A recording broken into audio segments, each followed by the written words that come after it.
دیکھیں ہمارا تو دل تھا کہ عید سے پہلے جو کنوکشن کو اوور ٹرن ہو جانی چاہیے.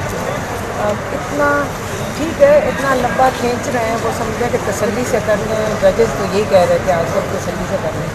کتنی تسلیاں کر چکے ہیں، ہمیں پورا کیس رد ہے اور اتنی کتنی اور انہوں نے تسلیاں کر لی. اس کو صرف کھینچ رہے ہیں اور کچھ نہیں کر رہے. اس کے اندر رہ کیا گیا؟ اب تو ہمیں کاما اور فل اسٹاپ بھی پتہ چل گیا کدھر ہیں. اب اور کتنا سننا ہے؟ اگر انصاف ملتے ہوئے بھی اتنا وقت لگنا ہے. ان کی کنوکشن عمران خان کی شامل ان کی اوور ٹرن ہونی چاہیے.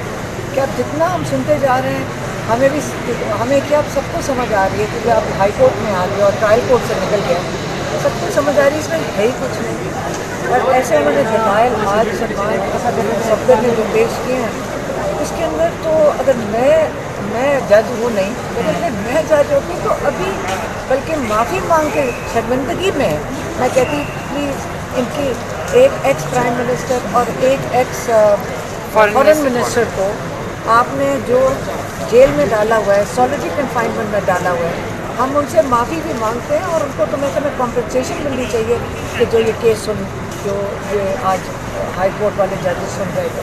تو ججز کو انصاف دینا چاہیے اور ان کو آج انصاف دے کے اٹھنا چاہیے تھا. تو اب انتظار کریں گے، اب کیا کریں، 16 تک کے لیے جو چلا گیا اب یہی ہے. کل جسٹس